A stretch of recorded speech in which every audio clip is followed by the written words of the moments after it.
ben ritrovati, rieccoci puntuali in diretta alle 12 per la nostra prima edizione, il primo appuntamento con l'informazione di Antenna 3. Anche oggi abbiamo molta cronaca di cui raccontarvi, chiaramente riflettori ancora puntati sull'inchiesta di Venezia. Tra pochissimo andremo a seguire una nuova seduta del Consiglio Comunale per capire quello che è il clima che si respira dopo il Consiglio di ieri, un Consiglio assolutamente infuocato. E poi abbiamo ancora notizie legate al maltempo di maggio sul fronte risarcimenti, soprattutto per quanto riguarda la zona del Vicentino, ma anche il maltempo di ieri sera che ha interessato la zona del Bellunese, con forti precipitazioni che hanno provocato una colata detritica sulla sede della pista ciclabile di collegamento tra Cortina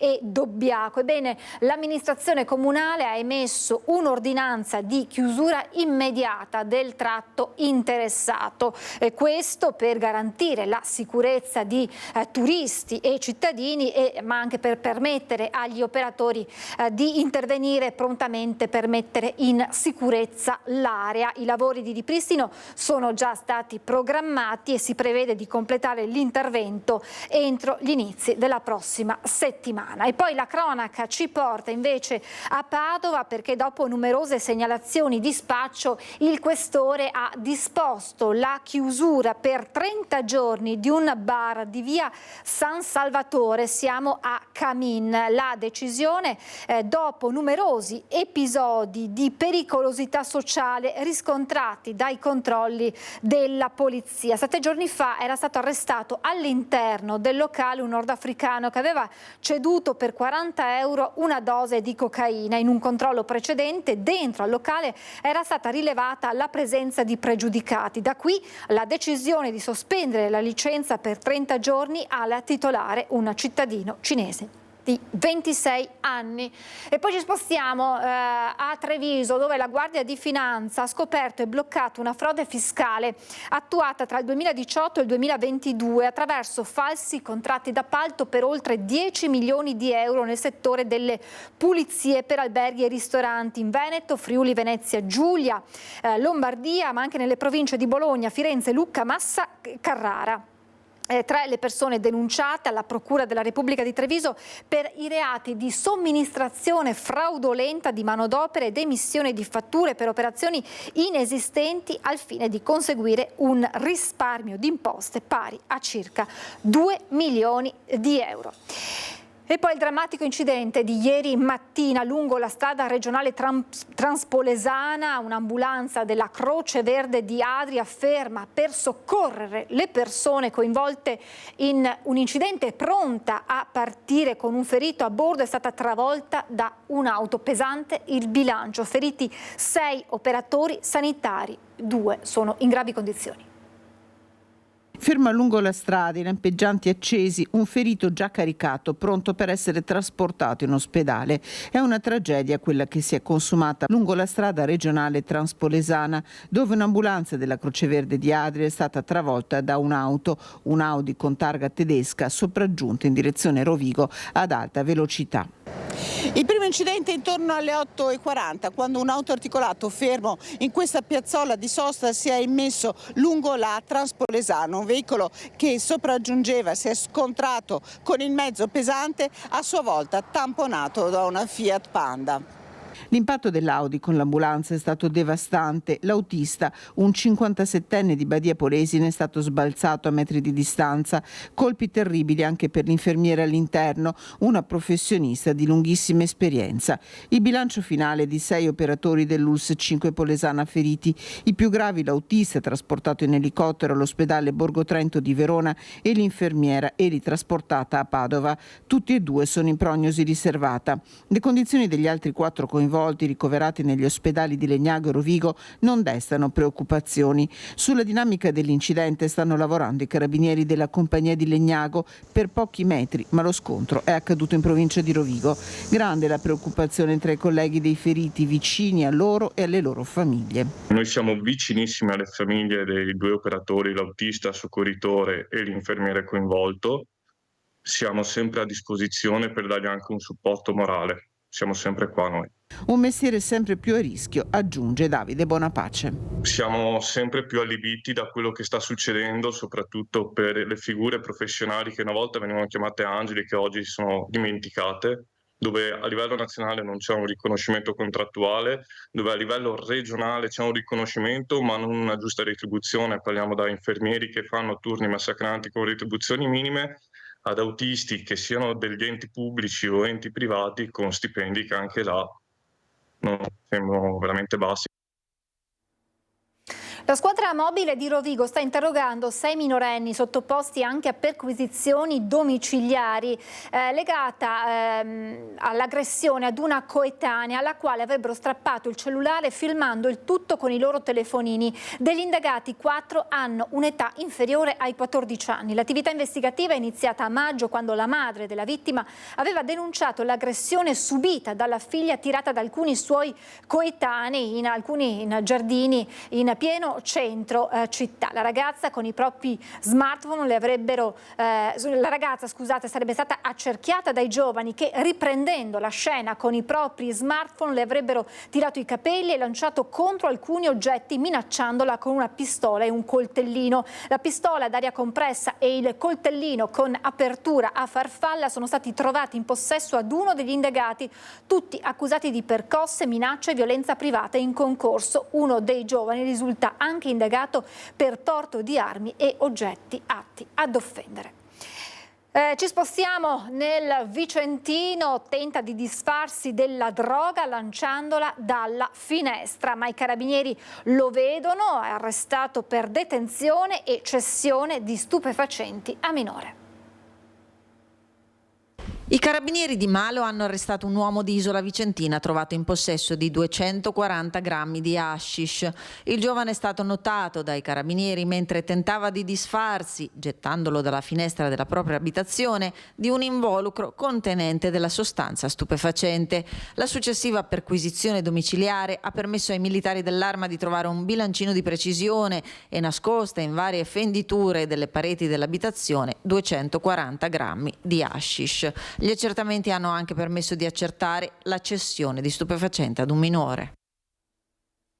Malore ad alta quota ieri pomeriggio, un 60enne padovano che insieme a 2 amici stava visitando il forte Campolongo si è sentito male. L'uomo è stato soccorso dal tecnico di elisoccorso ed equip medica provenienti da Treviso. L'uomo è stato sottoposto ai primi controlli, dove è apparsa evidente la gravità delle sue condizioni. Non appena l'elicottero si è avvicinato per l'imbarco, l'escursionista è improvvisamente peggiorato e il personale sanitario gli ha praticato le manovre di rianimazione finché non si è ripreso. Caricato a bordo, è stato trasportato all'ospedale di Bassano del Grappa.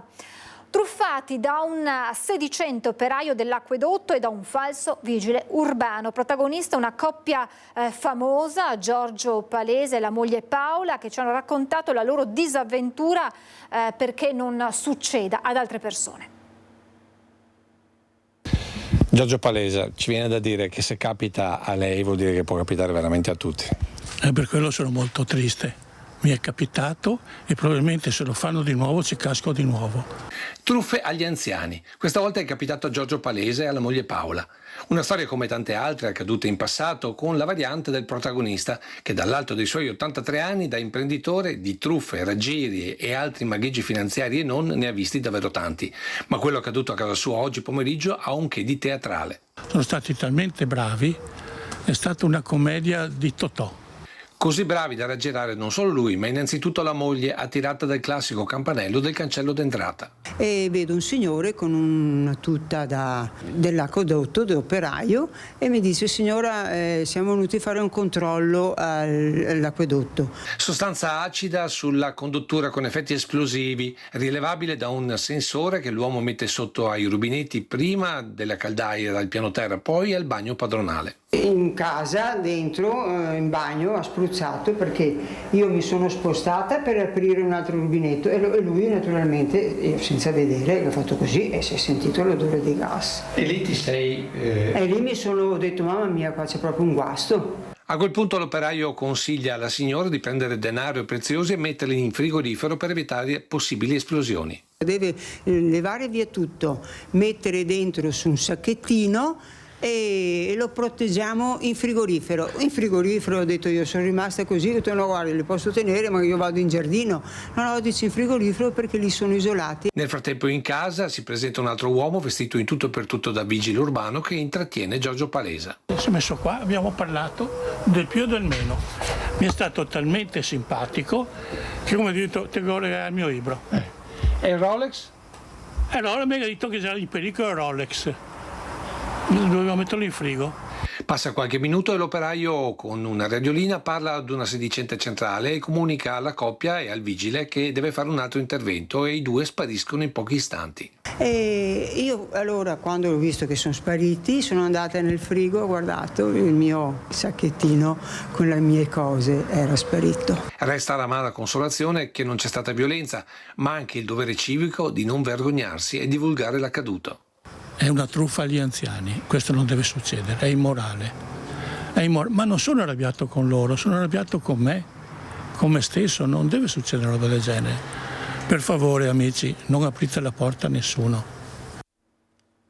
Ma la Marca trevigiana continua ad essere sotto il mirino dei ladri dopo quegli acrobati di 2 giorni fa in via Longhin, siamo sempre tra Roncade e San Cipriano, altro furto in via San Cipriano e la proprietaria che era già stata vittima in passato dei furti dice non tornate più, dice ai ladri non tornate più, non c'è più niente da rubare.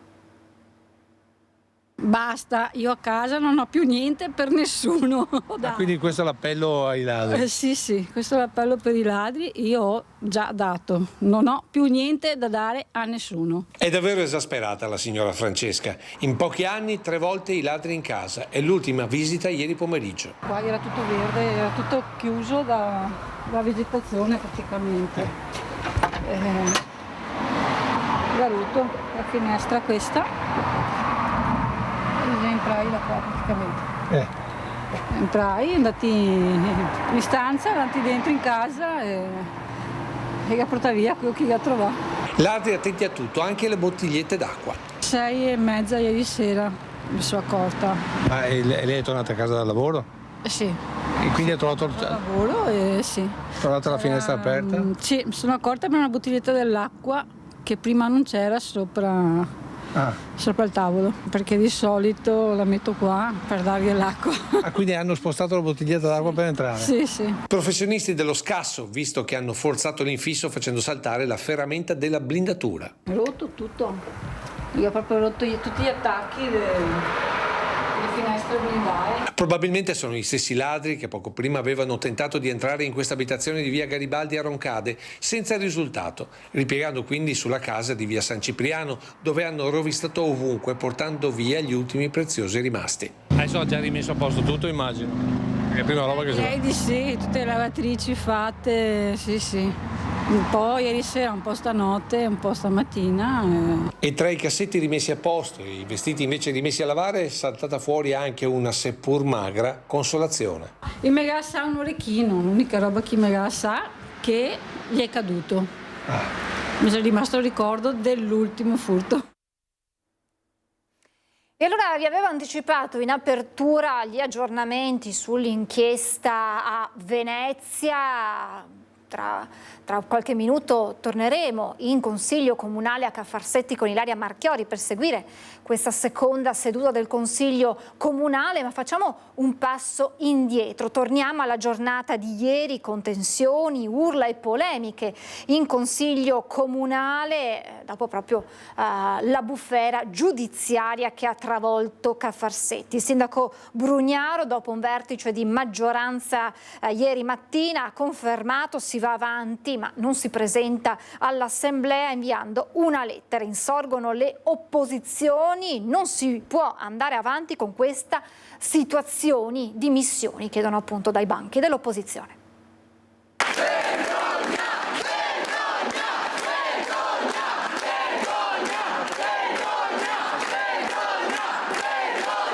fischi, urla, richieste di dimissioni, tensione in Consiglio Comunale a Venezia il giorno dopo l'inchiesta della Procura che ha indagato il sindaco Luigi Brugnaro e portato in carcere l'assessore Renato Boraso. Il primo cittadino, dopo una riunione di maggioranza in mattinata, ha deciso di andare avanti e non si è presentato nel pomeriggio all'Assemblea, affidando alla Presidente Ermelinda Damiano la lettura di una lettera. Sarò io stessa a chiedere di inserire all'ordine del giorno la questione in uno dei prossimi consigli comunali per riferire a voi consiglieri e a tutta la città non tanto sulle questioni giudiziarie che a questo punto saranno affrontate nella sede loro propria, quanto sulle questioni di natura politica e amministrativa collegate e inerenti all'indagine stessa.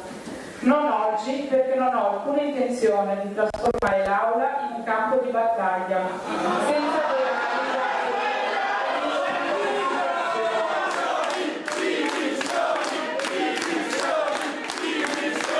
Le opposizioni incalzano, troppo grave quanto accaduto, così Gianfranco Bettin, capogruppo Verdi Progressisti. Noi non chiediamo la condanna di nessuno, chiediamo un chiarimento politico. Siccome il chiarimento politico non avviene, a noi sembra che questo sia un elemento in più per chiedere un azzeramento politico, e cioè che la città non abbia la necessità di andare avanti anni con l'apice della propria amministrazione che tratta questioni, investimenti, che si presenta al mondo con il vertice indagato per corruzione. Questa cosa non è sopportabile, lo capite che non è sopportabile. L'unica soluzione è l'azzeramento, le dimissioni dell'amministrazione, il ritorno alle urne e il cambio della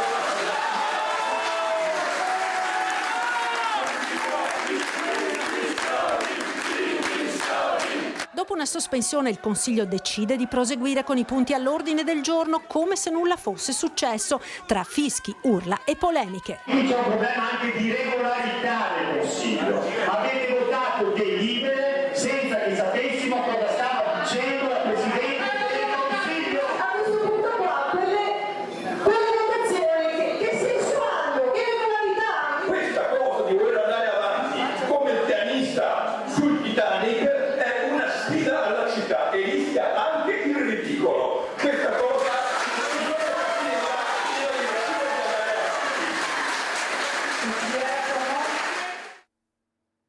L'assessore Boraso in custodia cautelare a Padova è provato ma determinato a difendersi, a dirlo il suo legale, mentre il collega che difende il sindaco Brugnaro si dice esterrefatto per delle accuse che sono inspiegabili.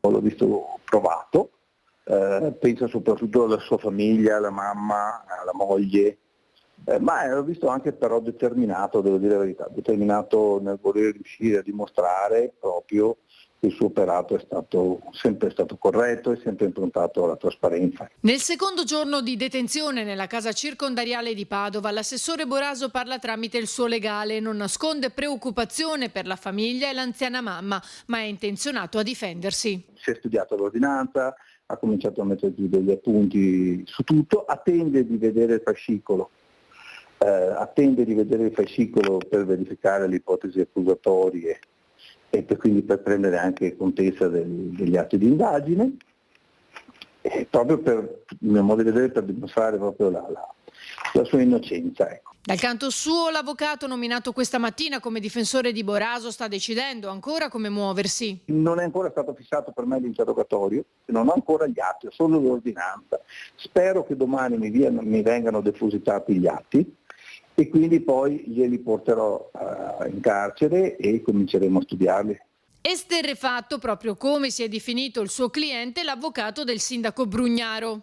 Esterrefatto per due ragioni. La prima perché il sindaco Brugnaro ha ricevuto soltanto un'informazione di garanzia, non ha subito alcuna perquisizione, per questa ragione non ha diritto ad alcun accesso agli atti di indagine.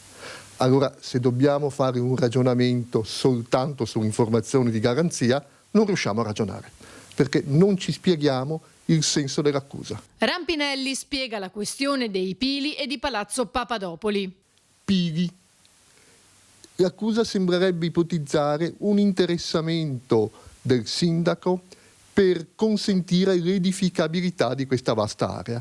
Questa area è altamente edificabile per volontà delle amministrazioni precedenti al sindaco Brugnaro. La storia di Palazzo Papadopoli è semplicissima. Amministrazioni precedenti, in epoche precedenti, stimano nell'ordine di 14 milioni di euro il valore di questo palazzo. Procedono, come si deve procedere per legge, a delle aste pubbliche per l'assegnazione, non partecipa nessuno.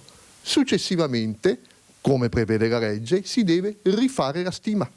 La stima non può essere identica alla precedente. Sull'intercettazione poi tra Brugnaro e Boraso, Rampinelli spiega. Il sindaco l'ha letta sui giornali, quello che ricorda è che semplicemente immaginava aiuti alle campagne elettorali e giustamente come sindaco gli ha detto di fare attenzione. Intanto Brugnaro ha convocato un vertice con gli esponenti della maggioranza per dire loro di andare avanti. Il sindaco Brugnaro non rassegnerà nessuna dimissione perché non solo non ha nulla da nascondere, ma ha spiegato ha ancora tante cose da fare per il Comune di Venezia prima della fine del proprio mandato. Quindi questo è proprio escluso. Non farebbe il bene della comunità veneziana. Quindi è probabile che noi nei prossimi giorni lo potremo anche incontrare in qualche conferenza? Io non conosco l'agenda del sindaco Brugnaro, ma di certo non si nasconderà da nessuna parte perché non ha nessuna ragione. Le indagini sono ancora in corso e sicuramente ci saranno degli sviluppi, ha dichiarato il procuratore Cherchi, ascoltato in commissione antimafia, ma non sono emersi, ha concluso, collegamenti di alcun tipo con la criminalità organizzata. Era un'attività autonoma.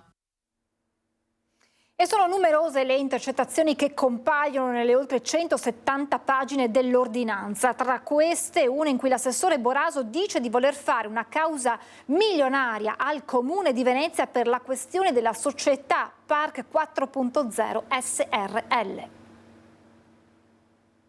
Bisogna fare una causa di 10 milioni di euro di danni al Comune che ci ha preso per il C, come ho sempre detto. A parlare l'assessore comunale alla mobilità Renato Boraso in un'intercettazione telefonica citata nell'ordinanza del GIP definita dal giudice rivelatrice della completa immedesimazione con l'interesse privato della società Park 4.0 SRL da parte dell'assessore, che dovrebbe, si legge ancora, esclusivamente perseguire l'interesse del Comune e che invece arriva al punto di proporre una causa milionaria contro il Comune che in teoria dovrebbe rappresentare.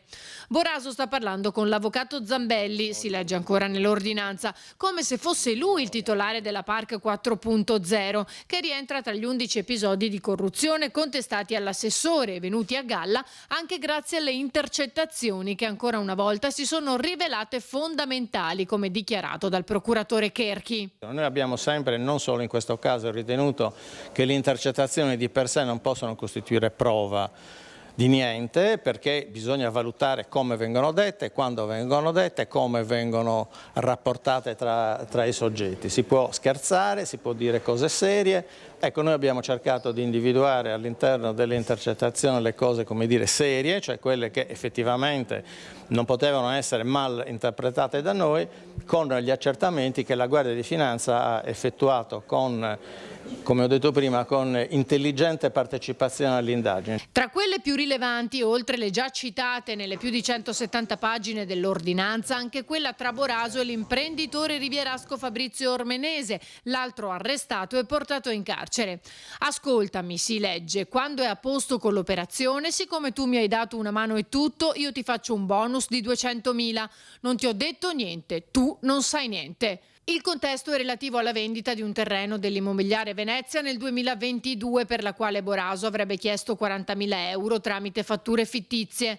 Appresa la notizia, nota il GIP Scaramuzza, l'assessore risponde va bene e Ormenese ribadisce che l'ulteriore cifra esula dalla fattura già emessa. Ma le intercettazioni non finiscono qui. Nell'ordinanza ne viene riportata una tra il sindaco Brugnaro e l'assessore Boraso, in cui il primo cittadino gli dice tu non mi ascolti, devi stare attento. 17 marzo 2023. Il sindaco Luigi Brugnaro striglia l'assessore Renato Boraso. Tu non mi ascolti, tu non capisci un cavolo, mi stanno domandando che tu domandi soldi, tu non ti rendi conto, rischi troppo. Se io ti dico di stare attento, ti devi controllare. È un'intercettazione telefonica citata nell'ordinanza del GIP e definita dal giudice di fondamentale importanza, perché il sindaco fa presente a Boraso che lui chiede i soldi alle persone. Alle parole del sindaco, l'assessore intercettato replica: cambio anche il telefono. Brugnaro sbotta: ma non è il telefono, ti hanno messo gli occhi addosso, stai attento a queste robe qua, devi estirparla. In un'altra intercettazione il sindaco dice all'assessore: ascoltami, ho guardato un poco di lottizzazioni, quella di Luca che ha un sacco di robe, non ci sono gli accessi sulle strade, le ho prese in mano, adesso le sblocco il prima possibile, gli ho dato in mano tutto a lui, tu cerca di non intrometterti, lascia che la veda lui. In primo luogo, scrive qui il GIP nell'ordinanza, il sindaco conferma di aver preso in mano delle lottizzazioni che le sbloccherà il prima possibile, citando espressamente quelle di Gianluca Vidal, Rione Pertini, però intimando perentoriamente Boraso di non intromettersi avendole affidate ad un'altra persona.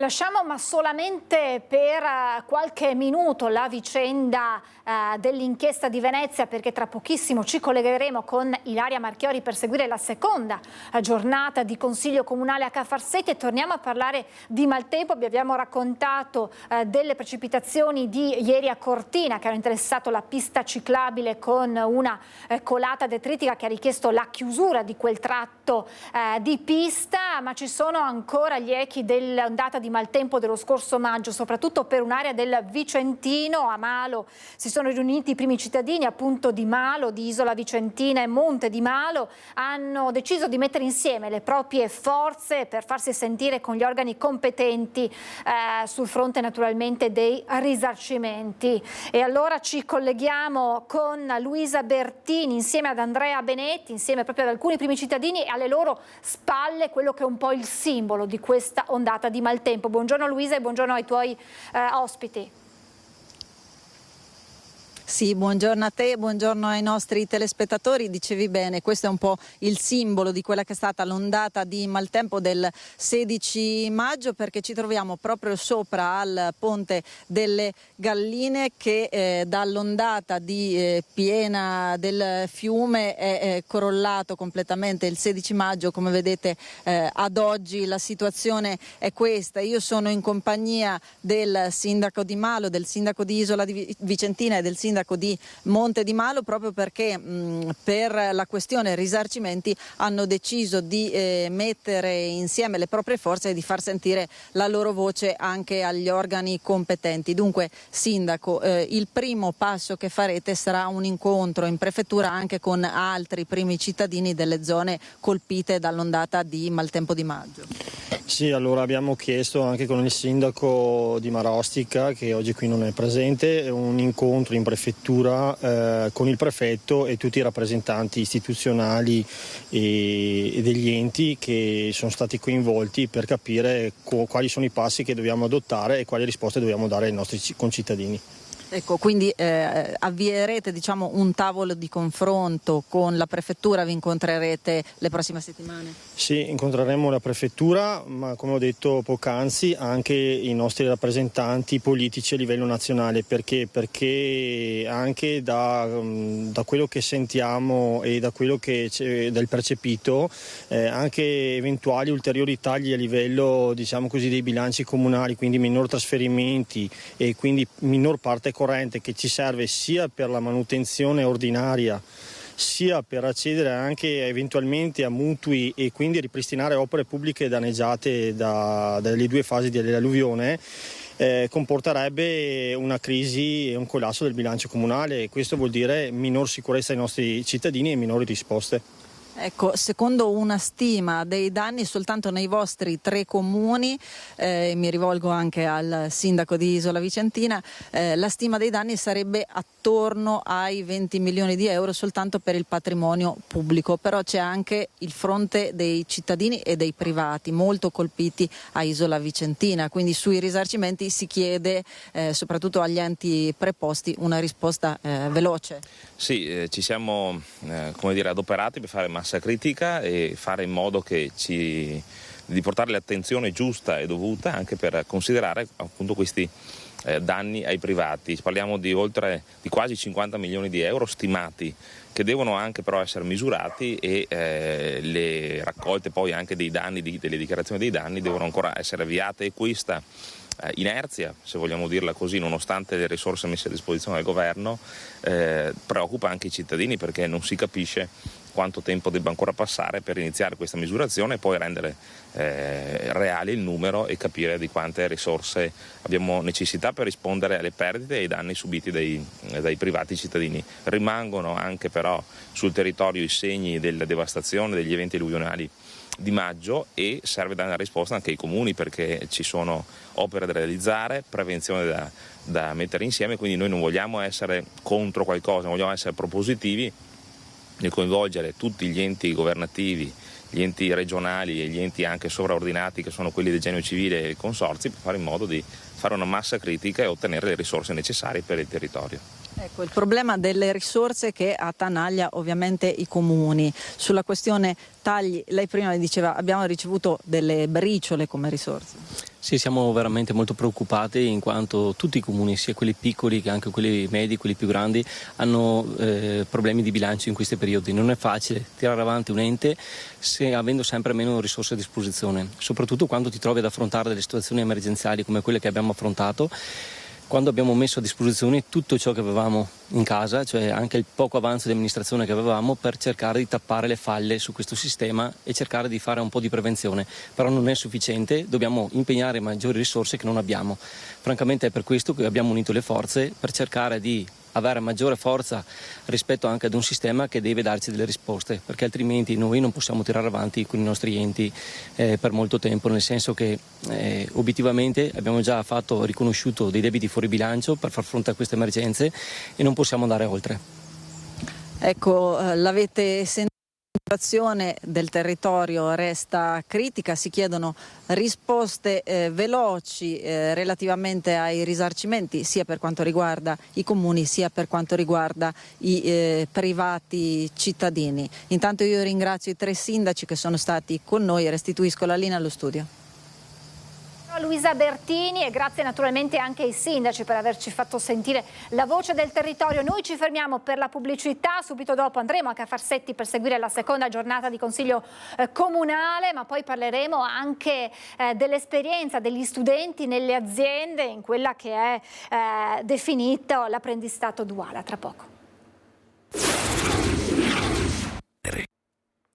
Siamo tornati in diretta tra qualche istante, ma chiedo aiuto a Renato Capoia e a Fabio in regia se mi danno qualche segnale per collegarci con Cafarsetti. Vi abbiamo riassunto quella che è stata la giornata di ieri in un consiglio comunale infuocatissimo, oggi seconda giornata, e allora vado subito da Ilaria Marchiori per capire che clima si respira oggi. Naturalmente stiamo parlando dell'inchiesta che ha travolto il Comune di Venezia. Buongiorno Ilaria.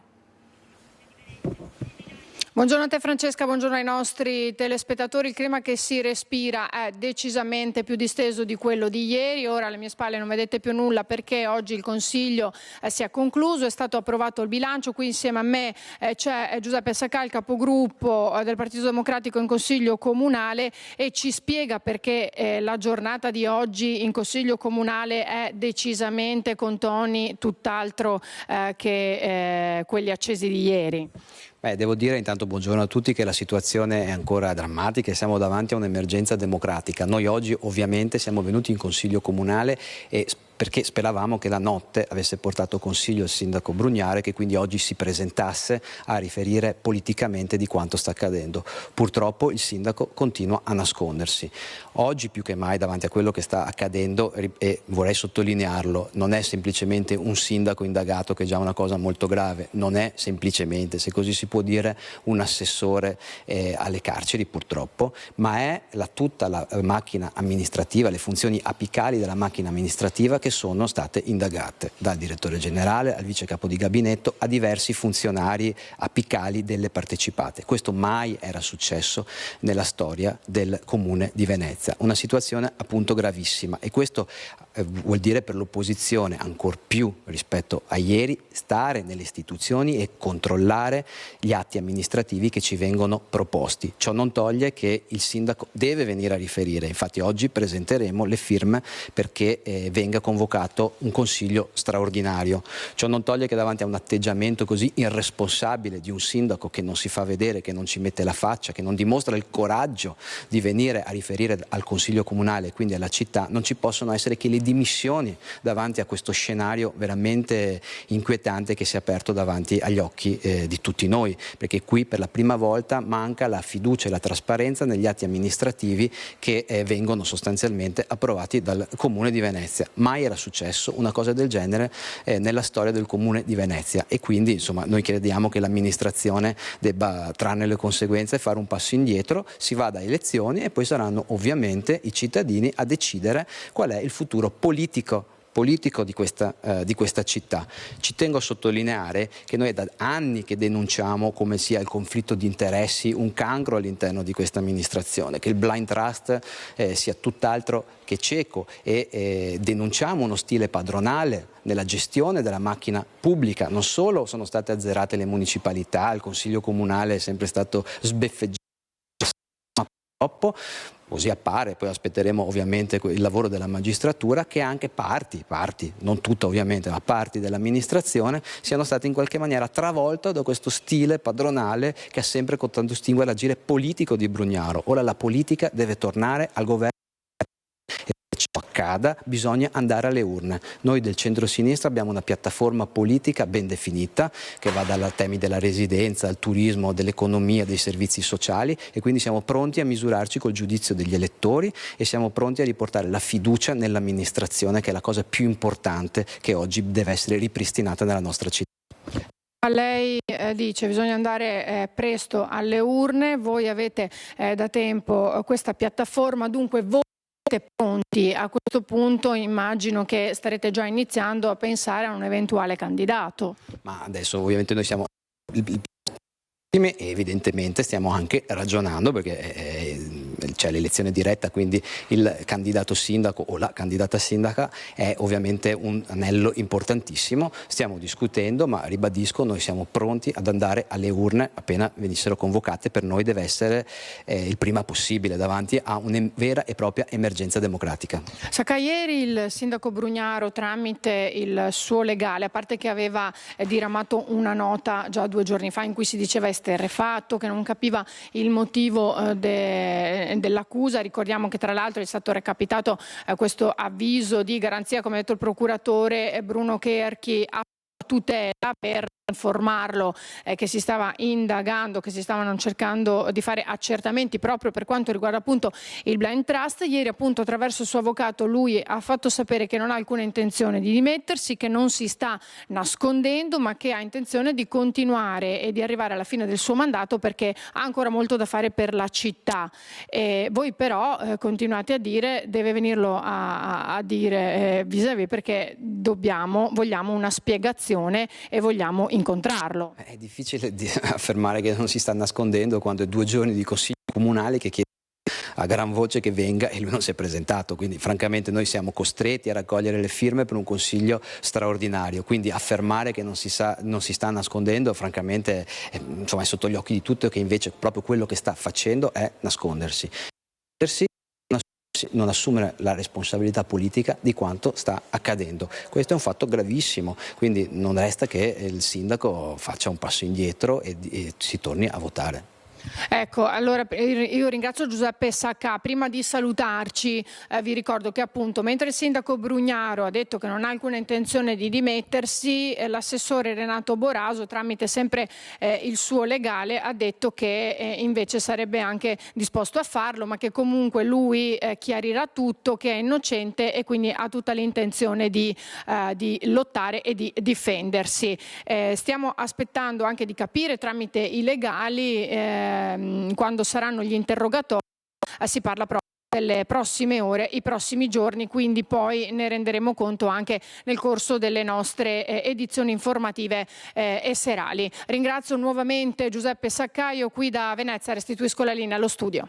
Grazie Ilaria Marchiori insieme a Francesca Pezzo, grazie a Sacca anche per questo collegamento da Caffarsetti. Adesso noi voltiamo pagina, ve l'avevo anticipato, parliamo di questo rapporto che si fa sempre più stretto tra aziende e mondo della scuola, o capiremo se effettivamente è così, di quanto c'è bisogno nel mondo delle aziende di giovani figure da formare all'interno delle proprie linee produttive. Parliamo quindi dell'apprendistato duale e lo facciamo insieme ad Alberto Boscariol, direttore di Confartigianato Imprese Vittorio Veneto. Buongiorno e grazie per essere con noi. E insieme a Massimo Camerin, imprenditore che ha vissuto e vive in prima persona questa esperienza. Grazie per essere con noi. Grazie buongiorno. a voi, buongiorno a voi. Allora, sono stati 38 i ragazzi neodiplomati usciti dall'Ipsia Città della Vittoria che sono stati interessati da questa esperienza. Ma, direttore, allargando un po' il discorso a livello provinciale,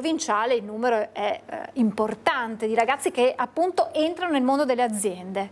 Sì, il numero è molto importante, al di là di altri istituti che sono tipo quello dei PCTO, dell'alternanza scuola-lavoro, in questo specifico settore che è quello dell'apprendistato cosiddetto duale o meglio ancora di primo livello, in provincia di Treviso sono 376 i ragazzi che hanno aderito a questa nuova modalità di arrivare al diploma al quinto anno.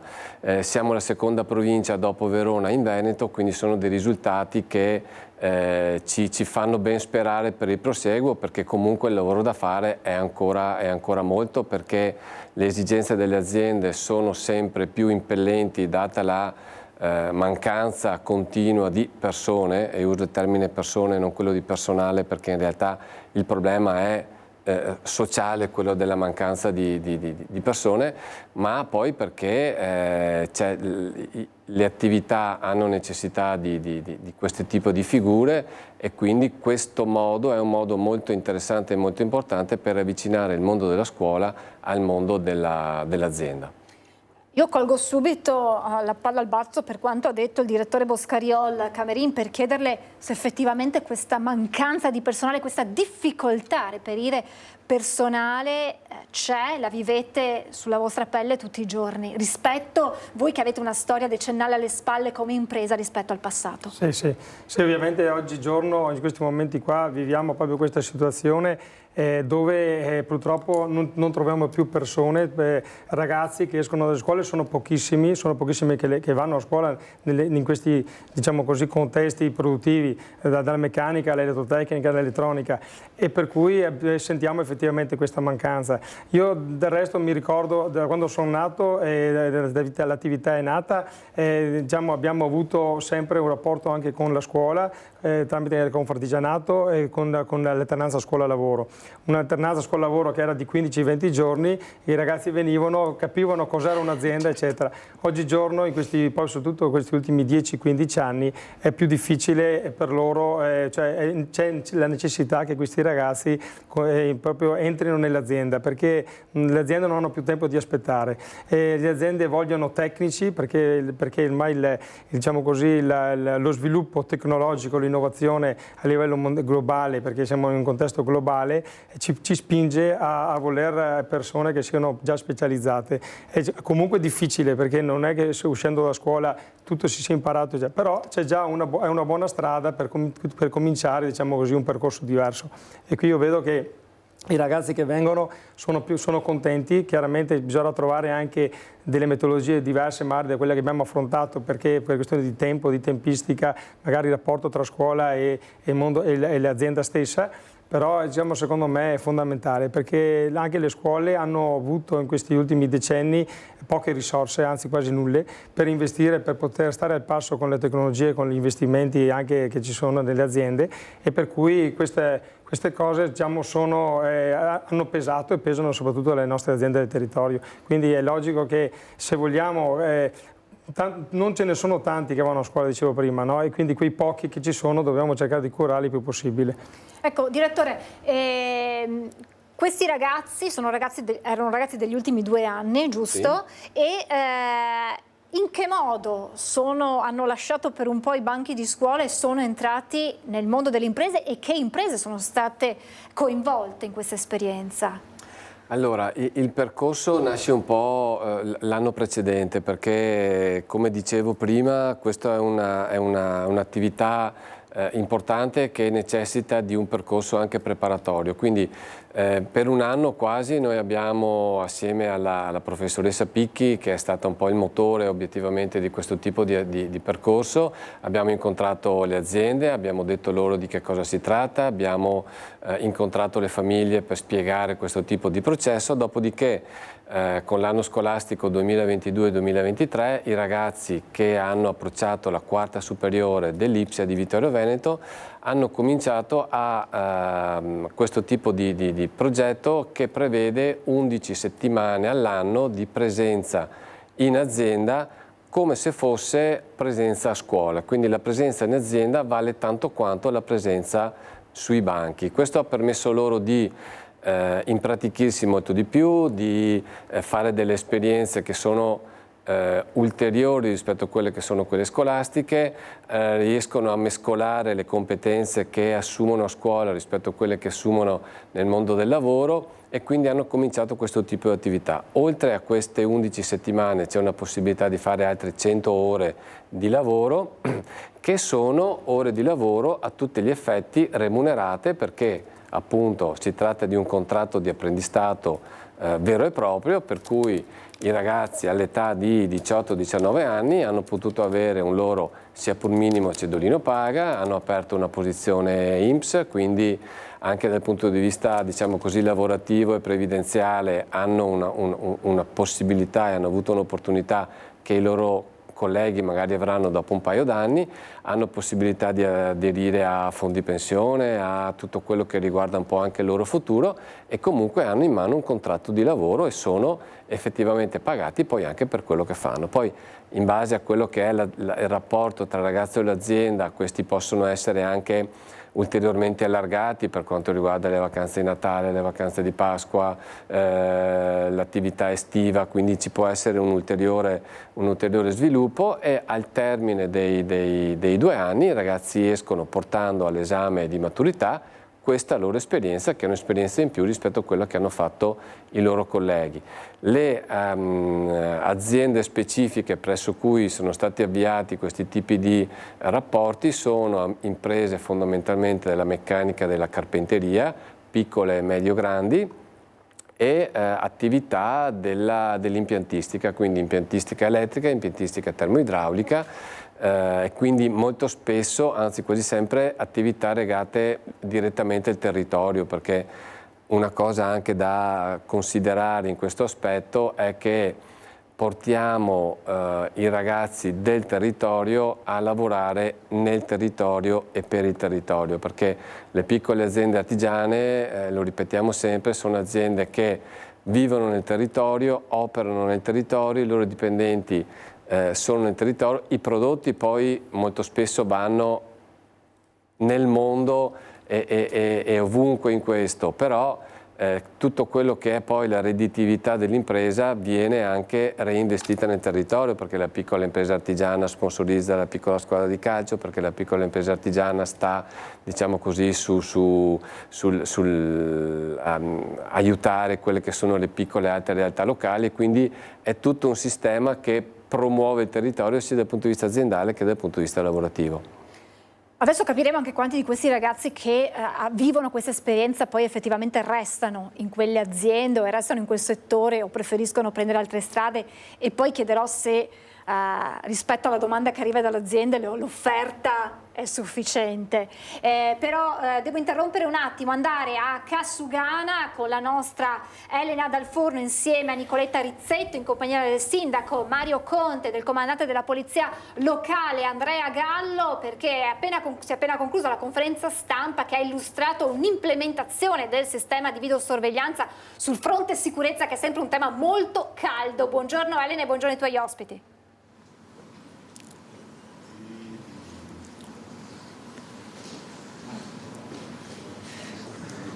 Buongiorno Francesca, grazie a tutti, buongiorno, siamo qui con il sindaco Mario Conte, il comandante della polizia locale Andrea Gallo. È stato appena presentato questo progetto di installazione di 50 nuove videocamere di sorveglianza. Ecco, chiediamo subito al sindaco proprio sulla sicurezza della città, come si inserisce questo progetto nelle già telecamere che avevate installato di recente. Sì, un investimento importante da 200.000 euro grazie a un contributo di 73.000 euro del Ministero degli Interni. Ringrazio il Ministro e il Sottosegretario Molteni per aver sostenuto questo progetto di videocamere di sorveglianza che si sviluppa in centro e nei quartieri con una distribuzione condivisa insieme alla Polizia Locale, alle Forze dell'Ordine e alla Prefettura, che ci consente di essere ancora più presenti e capillari in tutto il territorio comunale.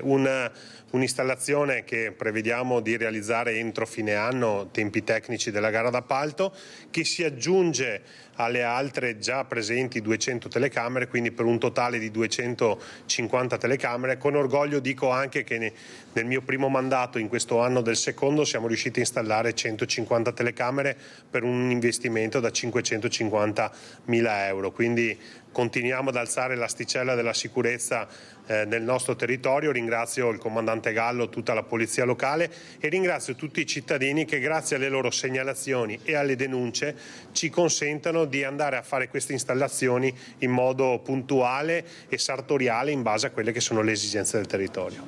Ecco, chiediamo proprio al comandante Gallo dove sono state messe queste nuove telecamere, anzi dove saranno messe entro fine anno, e poi qual è stato il contributo dei cittadini. Come spiegava prima, addirittura 10 telecamere sono state piazzate lì dove sono state chieste. Sì, i posizionamenti sono su tutto il territorio comunale, dal centro ai quartieri. Soprattutto nei quartieri abbiamo molto investito, tenendo conto delle decine di segnalazioni e di sopralluoghi fatti con gli stessi cittadini che hanno in qualche modo evidenziato delle criticità che la videosorveglianza dovrebbe in qualche modo risolvere.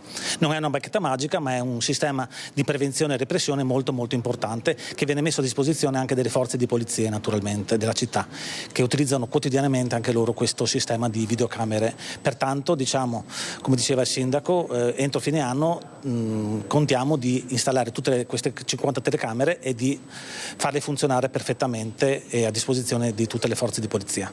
Ecco, ci sono dei punti critici della città, per esempio sono state messe nuove telecamere in via Roma, sono state messe in Viale della Repubblica, proprio lì dove sono state, diciamo, ci sono stati degli episodi anche parecchio importanti. Sì, ogni punto ha una propria motivazione, perché naturalmente poi il Comitato di Ordine e Sicurezza Pubblica, che in qualche modo ha già avallato con un'analisi preventiva da parte di Questura e Carabinieri il posizionamento, dovrà avallare questi posizionamenti che, ripeto, tengono conto di segnalazioni ma anche dei suggerimenti di Questura e Carabinieri, per noi molto importanti. Ecco, il tema della sicurezza, Sindaco Conte, è nel suo mandato prioritario, come ha sempre detto, ci teniamo che la città sia sicura, una delle più sicure d'Italia. Sì, noi rappresentiamo una delle città più sicure d'Italia, siamo sempre sui gradini del podio, primi, secondi o terzi in base all'anno, però è una posizione certamente importante, ma questo significa maggiore responsabilità. Dobbiamo quindi continuare ad alzare l'asticella, lo facciamo attraverso investimenti importanti su tecnologie come le videocamere di sorveglianza, lo facciamo incrementando il personale della Polizia Locale, che è sempre in graduale aumento, lo facciamo migliorando le dotazioni date ai nostri agenti della Polizia Locale, e lo facciamo rafforzando quella sinergia interforze con Carabinieri, Polizia di Stato e Guardia di Finanza, che sta portando dei risultati importanti. È fondamentale però la sinergia con i nostri cittadini, quindi dal controllo di vicinato alle segnalazioni che per noi sono importanti, continuiamo ad investire nella direzione che è quella di rendere la nostra città sempre più sicura. L'obiettivo entro fine mandato è quello di arrivare a 300 telecamere nel territorio comunale, quindi con un investimento di altri 100.000 euro per l'installazione di nuove telecamere. Ricordo anche che le telecamere esistenti vanno manutentate, e qui abbiamo da poco stanziato 40.000 euro per aggiornare i software e per sistemare eventuali guasti, in modo tale che oggi tutte le telecamere posizionate nel nostro territorio siano funzionanti. Ecco, Comandante Gallo, chiediamo l'ultima cosa, e cioè il finanziamento di questo progetto deriva in parte, diciamo, da fondi del Ministero e in parte invece da... Allora, senza fondi del Ministero non potremmo partire, e 130.000 euro che sono stati racimolati in questi ultimi 2 anni attraverso le sanzioni del Codice della Strada. Quindi abbiamo investito 130.000 euro del Comune, ma attraverso le sanzioni che quindi hanno una finalità ben specifica, e quindi questi 130.000 euro più 75.000 ci permetteranno di fare un appalto da 200.000 euro, quindi un appalto abbiamo chiamato maxi appalto, Quindi siamo assolutamente soddisfatti di questi risultati e del contributo del Ministero degli Interni, come ha citato giustamente il Sindaco Conte. Ecco, se non ci sono, noi vi ringraziamo e vi restituiamo la linea. Grazie davvero a Elena Del Forno insieme a Nicola Tarizzetto, grazie naturalmente anche al Sindaco Conte e al Comandante Gallo per averci illustrato questa importante novità sul fronte sicurezza. Ma noi torniamo a parlare di apprendistato duale. Era rimasto sospesa questa domanda, direttore Boscariol, di quanti ragazzi, se c'è una percentuale, che affrontano questa esperienza, che affiancano l'insegnamento in classe a quello che è poi il vero e proprio apprendistato in azienda, poi rimangono in quelle aziende o comunque rimangono in quel settore lavorativo una volta diplomatisi?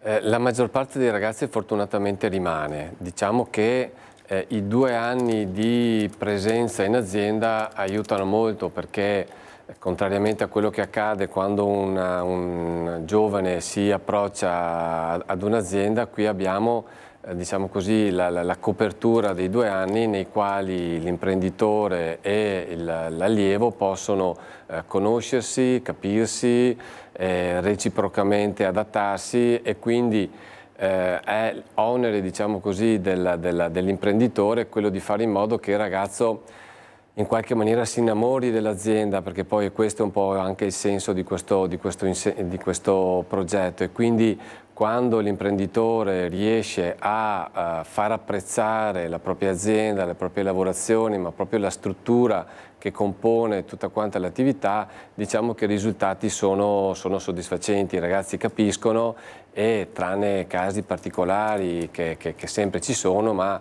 nella maggioranza dei casi poi il rapporto, diciamo così, continua, e questo è un risultato estremamente importante per la nostra organizzazione. Dal punto di vista delle aziende, quello che dicevo prima, la domanda che arriva dal mondo imprenditoriale, dal mondo degli artigiani per quanto vi riguarda, ha una offerta sufficiente? Cioè c'è abbastanza offerta da parte anche di giovani che escono dal mondo della scuola per quella che è poi la necessità delle imprese? Sì, no, diciamo che attualmente c'è una grossa difficoltà. C'è una grossa difficoltà perché purtroppo il numero degli allievi che vanno a scuola si riduce sempre di più, poi ci sono problematiche anche familiari eccetera, quindi è un contesto molto difficile. Infatti le aziende attualmente, noi siamo nella zona industriale di Vittorio Veneto, che è una delle più grandi zone industriali del Veneto, e stanno cercando tutti quanti, ciascuno si porta via quello che ha dalla porta accanto, no, dell'azienda accanto, però non è è un aspetto questo negativo, perché chiaramente non fa crescere le aziende anche artigiane, perché si svuotano, magari vanno via nelle grosse aziende perché magari economicamente hanno qualcosa in più tante volte, e non si riescono a trovare. Quindi anche il fatto di trovare allievi, cioè è difficile trovare magari studenti che escono dalle scuole preparatissimi per quello che è il nostro mondo del lavoro.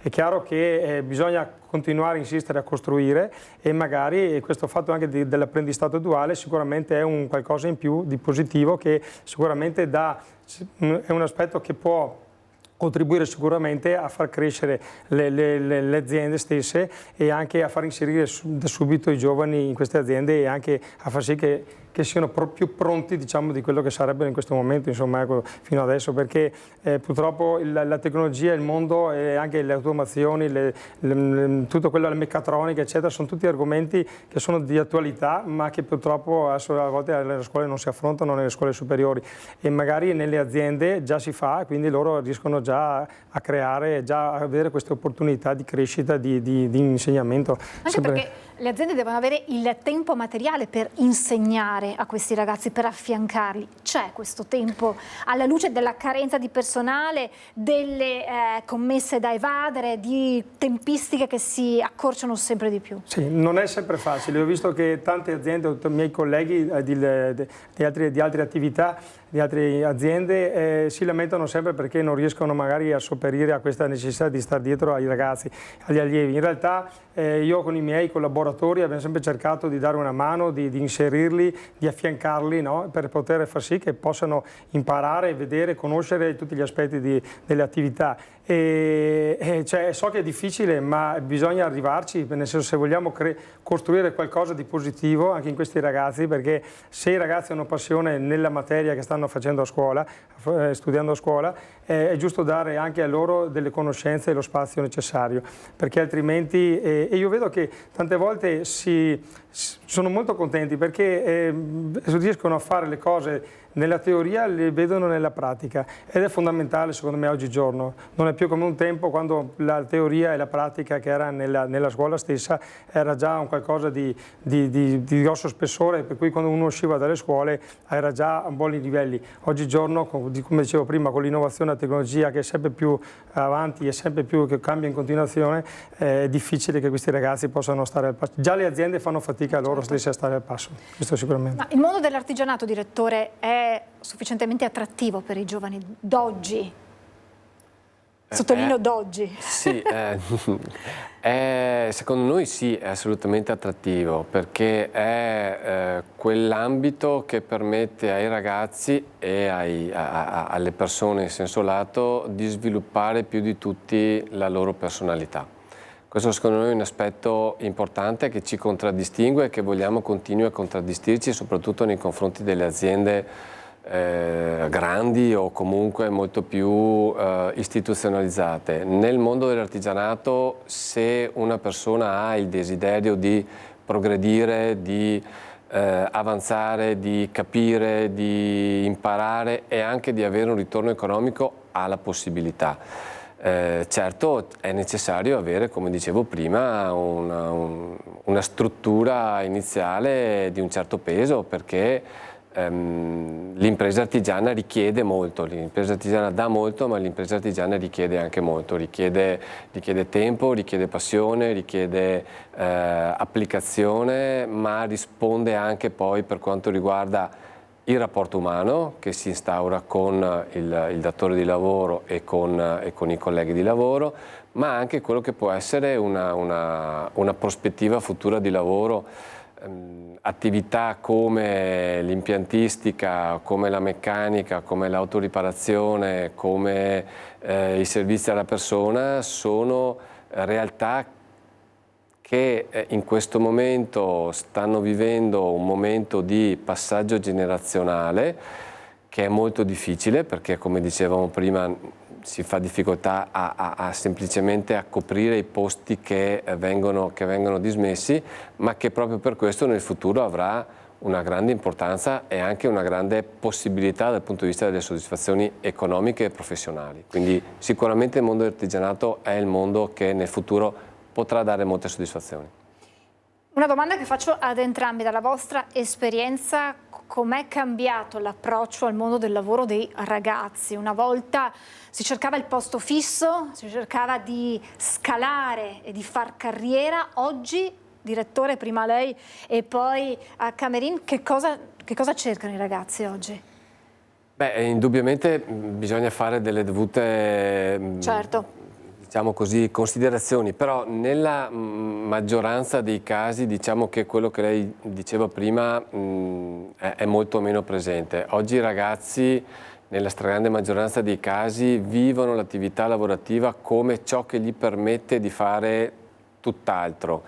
E questo li porta a cambiare spesso, li porta ad essere molto più trasversali, li porta a cercare esperienze sempre più numerose e sempre diverse. E questo per l'azienda è un problema, perché l'azienda invece avrebbe la necessità di avere rapporti continuativi. È un matching che va gestito nella dovuta maniera, soprattutto da parte dei datori di lavoro, che devono loro adattarsi a quelle che sono le esigenze dei ragazzi, perché è generazionale il rapporto, no? E quindi molto spesso si dice sempre quando ero giovane io e quando adesso invece, ma questo non è una cosa che noi possiamo controllare. Se i ragazzi, se queste generazioni sono così e non c'è possibilità di dire dovrebbero essere diversamente. Sono così, sta a noi come organizzazioni e agli imprenditori diventare attrattivi anche per questi tipi di ragazzi, per questo tipo di, chiamiamo così, mentalità che le giovani generazioni hanno. Quindi dobbiamo noi fare in modo che i ragazzi scelgano noi e scelgano di rimanere da noi invece che cercare delle esperienze ulteriori.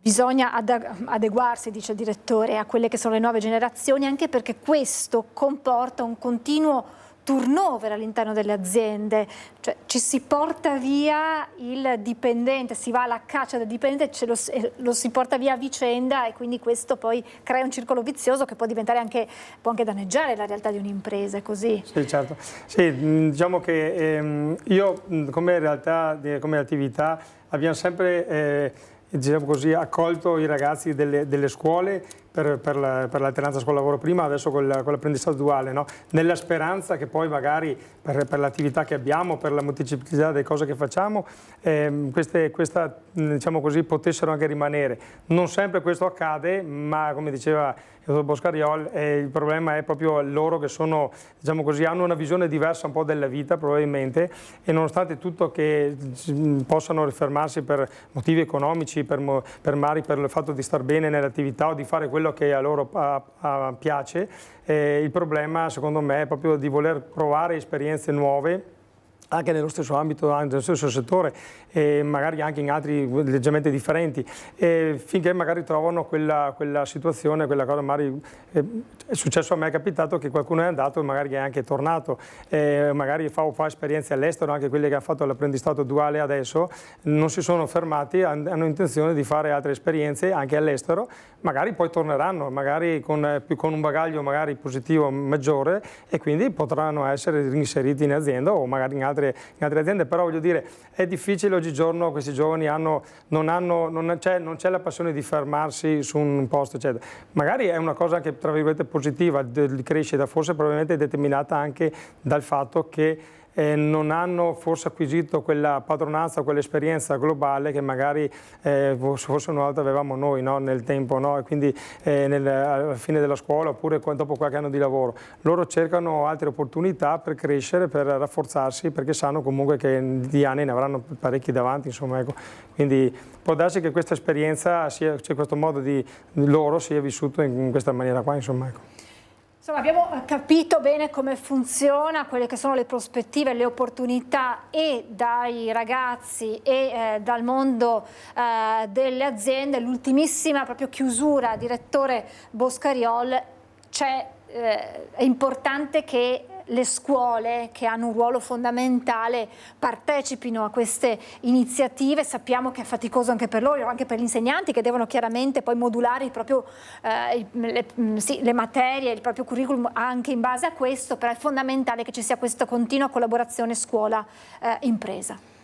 Assolutamente, l'ho detto inizialmente, per noi a Vittorio Veneto è stato fondamentale l'arrivo presso l'Istituto Città della Vittoria della dottoressa Picchi, che ha portato esperienze fatte anche in altre zone, ma è fondamentale che la scuola e chi vive all'interno della scuola abbia questo desiderio e questa capacità di aprirsi di più al mondo del lavoro, perché questo è fondamentale anche per loro, perché dare agli allievi una possibilità di questo tipo come l'apprendistato duale li rende anche più appetibili nei confronti di altre scuole che questa esperienza non la propongono. Quindi è un percorso che dobbiamo fare assieme, che è complicato, perché bisogna mettere insieme i ragazzi, le loro famiglie, le aziende, tutte quante con i loro problemi, tutte quante con le loro responsabilità. Ma questo è un percorso secondo noi fondamentale, e siamo lieti che in questi ultimi anni sempre più scuole, anche sotto la nostra spinta di Confartigianato, aderiscano a questo percorso, perché significa veramente, per questo tipo perlomeno di scuole, che sono quelle più legate all'attività produttiva, significa veramente entrare in contatto e creare una squadra che poi, come dicevo prima, possa essere utile a tutto quanto il territorio, perché non esiste più la scuola, il mondo del lavoro, le imprese, le associazioni, ma bisogna cominciare a ragionare in ordine di territorio, e questo è fondamentale che lo si faccia tutti quanti assieme. Assolutamente sì, è un'opportunità, lo ripeto, sia per le aziende che sono alla continua ricerca di personale, ma sia per i ragazzi che possono avere una formazione molto più completa e poi insomma anche un lavoro futuro e una possibile indipendenza da costruirsi. Grazie davvero al direttore di Confartigianato Imprese Vittorio Veneto, Alberto Boscariol, grazie a voi. E grazie anche a Massimo Camerin per averci raccontato di questa importante esperienza. Siamo sempre a disposizione per raccontare di nuove iniziative. Noi ci fermiamo per la pubblicità, tra poco.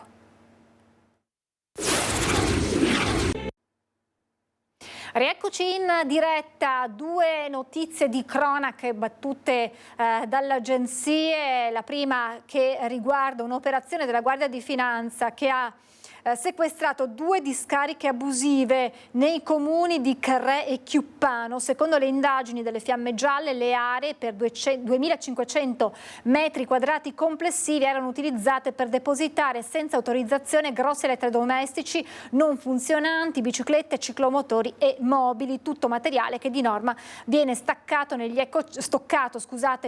ecocentri o comunque smaltito secondo le normative. E poi ci spostiamo invece nel veneziano per un incidente che ha visto coinvolte 5 auto. In realtà gli incidenti sono 2 collegati tra di loro e si sono verificati la notte scorsa ad Eraclea. Dopo un primo impatto con 3 vetture che ha portato al ferimento lieve di una giovane di San Donà di Piave, sul posto sono arrivati i carabinieri per i rilievi di legge. Pochi istanti più tardi la vettura di servizio è stata centrata da un'altra auto di passaggio che non si era accorta della presenza di ben 4 mezzi sulla carreggiata. Non ci sono state conseguenze per i militari dell'Arma che erano appena scesi dall'abitacolo. Sul posto hanno operato per circa 3 ore anche la polizia locale, il SUEM 118 e i vigili del fuoco. E adesso ci spostiamo in cerca di refrigerio in altitudine, andiamo in Marmolada, cerchiamo di capire se lì fa fresco rispetto al caldo opprimente in pianura e vediamo anche come è partita questa stagione estiva e che programma c'è per i prossimi mesi, e lo facciamo con il direttore di Marmolada SPA, Patrick Pomarè. Ben ritrovato direttore, grazie per essere con noi. Buongiorno Francesca, un caloroso saluto a tutti i telespettatori di Antenna 3. La vedo con una felpa, quindi immagino che lì le temperature siano più gradevoli che in pianura. Beh, indubbiamente quello senza ombra di dubbio. È un po' anche quello che cercano i nostri clienti venendoci a trovare, cioè trovare un po' di refrigerio dall'AFA che molto probabilmente hanno nelle loro città. Ecco, che inizio di stagione è stato, e le chiedo anche se le condizioni meteo, il maltempo che in qualche modo ha interessato anche le nostre montagne nelle scorse settimane ha influito per quanto riguarda chiaramente poi l'afflusso dei turisti in Marmolada. Sì, beh, guardi, noi come apertura siamo aperti da 2 settimane e mezzo, questo perché abbiamo dovuto posticipare leggermente l'apertura che di solito era per metà giugno. Per noi la data di apertura è stata il 29 giugno a seguito di importanti lavori e aggiornamenti tecnici che abbiamo fatto sul nostro impianto, quindi il maltempo che comunque abbiamo constatato nel mese di giugno ha influito ben poco per quanto riguarda l'afflusso dei nostri visitatori. Vero è invece a luglio, in queste prime giornate, che grosso modo sono state solo un paio di giornate di brutto tempo, quando c'è le giornate migliori col sole abbiamo avuto parecchio afflussi di persone, quindi siamo veramente contenti al momento. Ecco, lei diceva spesso arrivano qui proprio anche in cerca di refrigerio, diciamo che è tra i tanti motivi che portano i turisti ad arrivare su da voi, ma c'è anche molto altro. Sappiamo che l'offerta per la stagione estiva è davvero ricca, non solo per ammirare e godere della meraviglia della natura sulla Marmolada, ma anche ci sono mostre, ci sono eventi, ci sono tanti appuntamenti, e tra questi c'è anche la possibilità di effettuare delle visite guidate al museo, insomma un'immersione anche nella storia della nostra montagna. Esattamente, abbiamo tutta una serie di eventi che si protrarranno da qui fino al 15 settembre, nello specifico a seguito appunto anche che abbiamo fatto riaggiornamento e anche ristrutturazione, tra virgolette, di quelle che sono le zone della zona sacra dove si è combattuto la prima guerra mondiale, attività che, ripeto, viene gestita da volontari che sono veramente bravi, sono impegnati a riqualificare tutta la zona. Quest'anno abbiamo organizzato appunto delle visite guidate per chi lo vorrà, previo prenotazione, ogni venerdì. Verrà accompagnato lungo tutti questi percorsi, tutti rimessi a nuovo, tutti accessibili molto facilmente. Ovviamente comunque per accedervi bisognerà essere attrezzati di imbragature e quant'altro che comunque saranno fornite dalla guida che lo accompagneranno, e sono veramente un fiore all'occhiello che da quest'anno insomma noi abbiamo voluto valorizzare ancora più ad aggiunta di quello che noi già offrivamo prima col museo che si trova all'interno della stazione. Come diceva lei, abbiamo inoltre implementato una mostra per quanto riguarda la bellezza delle Dolomiti, del patrimonio UNESCO, tra cui anche la Marmolada ne fa parte, che anche questa si troverà all'interno dell'arrivo della seconda funivia, precisamente nella stazione di Serauta. Una bella mostra che è stata organizzata sia dal Dolomiti UNESCO, sia dalla Regione Veneto, sia che dalla Regione Trentino, e per chi viene a trovare, che vuole conoscere la realtà di quelle che sono le Dolomiti, è veramente una bella esperienza. Allo stesso tempo avremo altri eventi, tra cui ormai prossimo, si può dire, il 28 luglio avremo in visita la Brigata Cadore in congedo, che farà alcuni spettacoli sia alla partenza qui di Margaciapella, sia a Serauta e sia sulla terrazza panoramica. Inoltre offriremo uno spettacolo anche unico nel suo genere, che è il 18 agosto, il tramonto dalla Regina. Offriremo la possibilità ai nostri visitatori di salire in quota extra l'orario ordinario di servizio, che è dalle 8 di mattina alle 4:30 del pomeriggio, ma bensì saliranno alle 6 per poter vedere in tutto il suo splendore il tramonto dalla cima, all'incirca alle 7:30-8 di sera. Questo è tutto un insieme di eventi che abbiamo voluto organizzare quest'anno e speriamo che suscitino un discreto interesse per i nostri visitatori. È un programma aperto a tutti, alle famiglie, ai più esperti escursionisti, insomma si cerca di accogliere un pubblico ampio di turismo.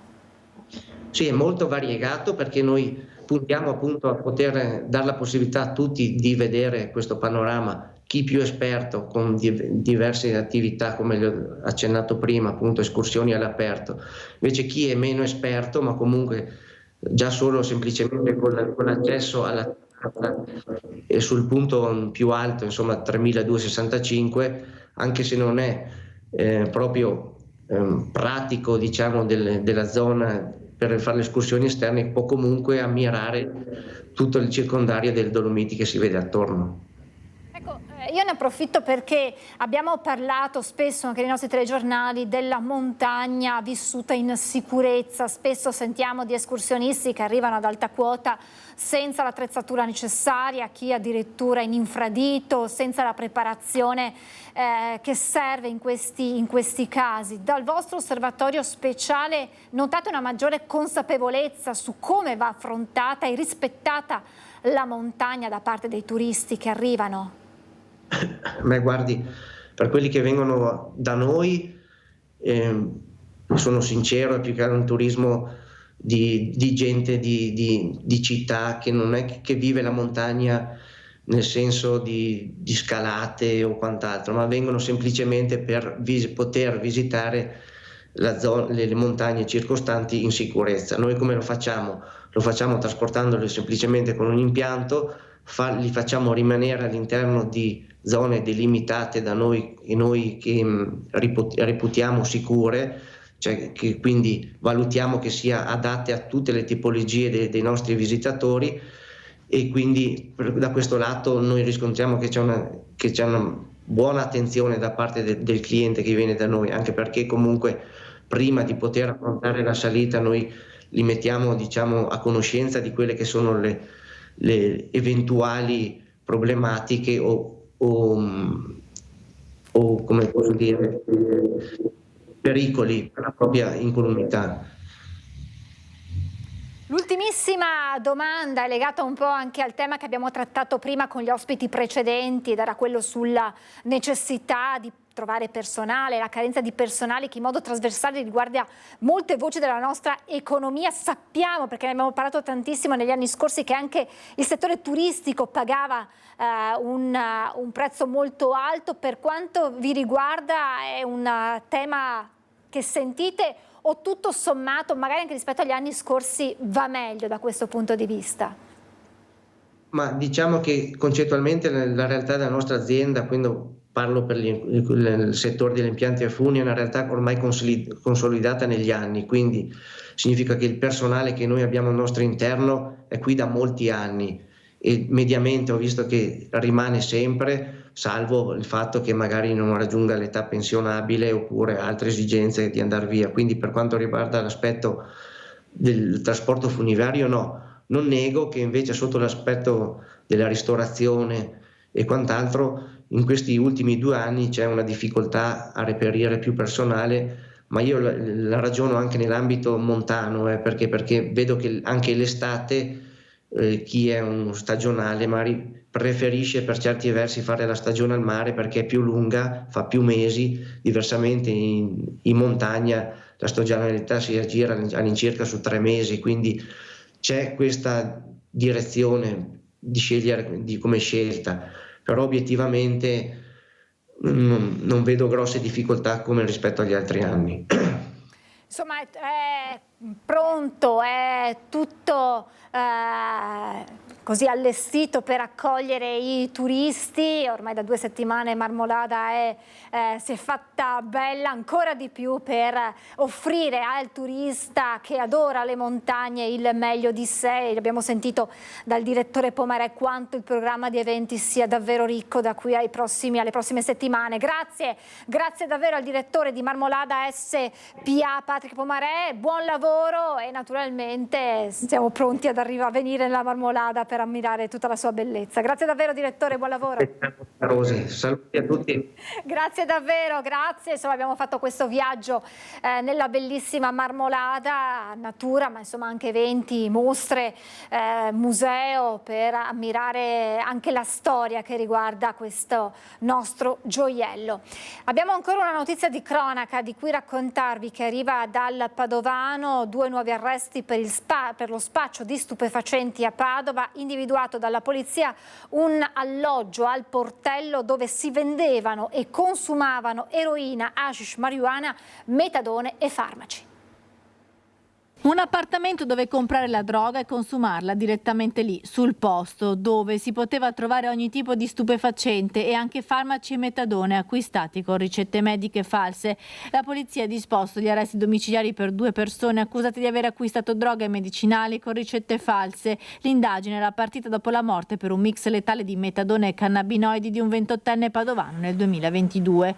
Droghe che erano state vendute al giovane dei 2 indagati. In quell'occasione l'appartamento del Portello venne anche perquisito subito dopo il decesso del ragazzo, ritrovando dello stupefacente e molte scatole vuote di medicinali e delle prescrizioni. Monitorando i telefoni degli occupanti dell'appartamento, la polizia ha ricostruito l'acquisto di medicinali fatti nelle farmacie della città, pagando in contanti per non lasciare traccia, con ricette mediche false, farmaci che venivano acquistati anche online e rivenduti insieme al metadone che uno dei 2 indagati, tossicodipendente, si procurava frequentando il SERD.